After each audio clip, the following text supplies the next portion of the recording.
Okay, so let's first start off by talking about the graph of the sine function, f of x equals sine of x, and what that looks like. Because as our model shows, what we're really doing is tracing the y values from those right triangles. Only in this case, we're saying y equals sine of x. So for our case right here, we're saying that x is the angle.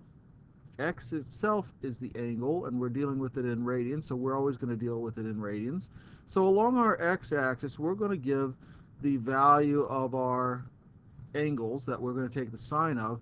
And what angles can we use? Well, it turns out that our angles right here can be any real value. We can take the sine of any value. So negative infinity to positive infinity will be our domain. So we're going to do it from negative 2 pi to positive 2 pi. So let me mark off my axes in terms of angles of pi right here. Here's pi radians of rotation.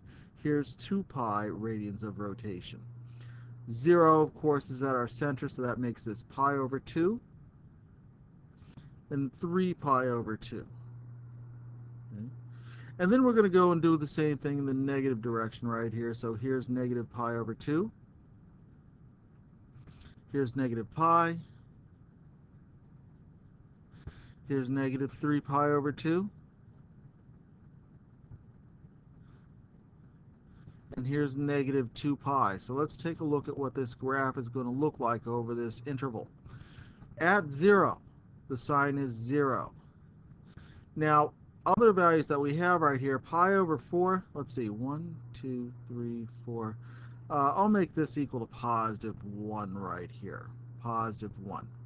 So what's going to happen right here is that each of these marks right here are in terms of quarters.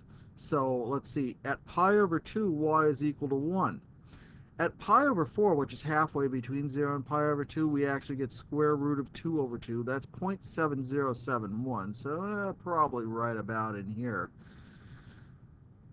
If we were to go over here and trace this sort of pattern going around, pi we get 0.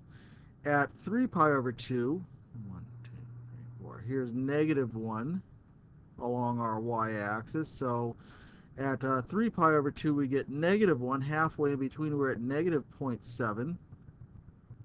So pretty close to this. Negative 0.7. Then 2 pi, we're back to 0. So this is one curve. But remember that what's going to happen right here is that as we go to the left, we're going to say we're at coterminal positions. For example, negative pi over 2 is coterminal to 3 pi over 2, so we're back to negative 1 this time.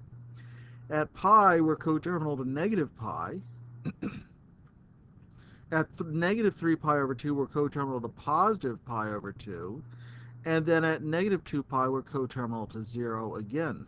And as we go through and we trace these points, we see this pattern emerging where essentially we're repeating the same shape over and over again. This graph is going to follow this, what we call sinusoidal curve, through each of the points that we've plotted in the plane. Now, I know my hand-drawing version of it isn't very good, but you can follow along right here and see what's happening. If we follow these values all the way through our graph, then from negative 2 pi to positive 2 pi, this is what our graph looks like. And if we were to continue this graph onward either to negative infinity or positive infinity, this shape would repeat over and over and over again. So we call it a periodic function. And the things that we're interested in are some particular features on the graph. For example, we say that the value that tells us how far to go from the x-axis to either the maximum or minimum value is called our amplitude. And so in this particular case, our amplitude is equal to 1. In the natural function, we say amplitude is equal to 1.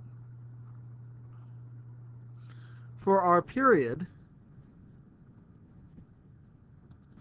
we're going to look at how long it takes for one function to repeat itself. Now we could say from negative pi over 2 to 3 pi over 2, or negative pi to positive pi, but our basic period starts at 0 and ends at 2 pi, and so that's what we say our period is. Our period is going to be the value 2 pi in the natural function. So for the basic function, the period is just plain 2 pi. That's how long it takes for one cycle to repeat itself. The range is the set of y values that we can include. And in this case, the y values go from positive 1 to negative 1.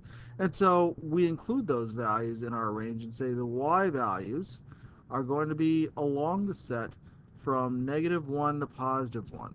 And so we'll include all of those in our interval. So this is our sketch of the sine function from negative 2 pi to positive 2 pi. What happens with cosine?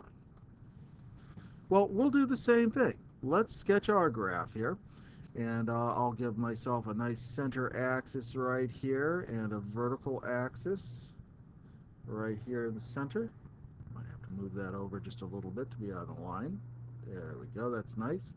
Okay, and each of our coordinates right here, we're just going to start marking them off in terms of pi over 2 here, 1/2 of the cycle at pi, 3/4 of the cycle at 3 pi over 2, and then 1 full cycle at 2 pi. And then we're going to repeat everything in the negative direction. Negative pi over 2 is here. Negative pi is here. Negative 3 pi over 2. And notice, by the way, that each of my values I'm making as evenly spaced as possible, right? These are increments of pi over 2, so negative 2 pi falls right here. On the y-axis, I'll go as high as positive 1 and as low as negative 1, so I'll place those here. And if I'm tracing what's going to happen with my cosine function, remember that for the cosine function, like with the sine function, we take the cosine of any angle, so we're going to claim that our domain is negative to positive infinity. Now the difference is that with the cosine function at x equals 0, y is equal to positive 1. The cosine of 0 is 1. But the cosine of pi over 2 is 0. The cosine of pi is negative 1. The cosine of 3 pi over 2 is 0. And the cosine of 2 pi is equal to positive 1. And as if we go to the left, we're going to get some repeating values. So at negative pi over 2, the cosine would be 0. At negative pi, the cosine would be negative 1. At 3 pi over 2, the cosine would be back to 0. Then at negative 2 pi, we're coterminal with 0 and positive 2 pi, so we're back to positive 1. And if we look at what happens with our values halfway in between, and then just trace the shape of this graph all the way through, we see something that stands out kind of like this. Our graph looks very similar to that sine function that we drew in the previous slide, except in this case, the values where we cross the x-axis are at pi over 2 and negative pi over 2. I'm trying to aim these about right here. Okay. So our graph would take this pattern and repeat it endlessly over and over again. But some things do stand out. For example, we still have an amplitude equal to positive 1. Amplitude is the distance from the center axis to its highest or lowest point, and the period is how far it takes for one function to repeat itself, and in this case it looks like it's peak to peak. Our period is going to be 2 pi as well. So we'll put in our values right here. The amplitude is 1, the period is 2 pi. The range, like for the sine function, is going to go from negative 1 to positive 1. And so these will be the values of our range here. Make that look a little bit better here.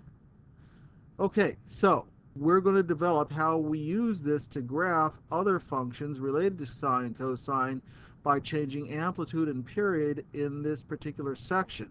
As we go through, then we'll find ways to shift around the graph later on. All right, more to come.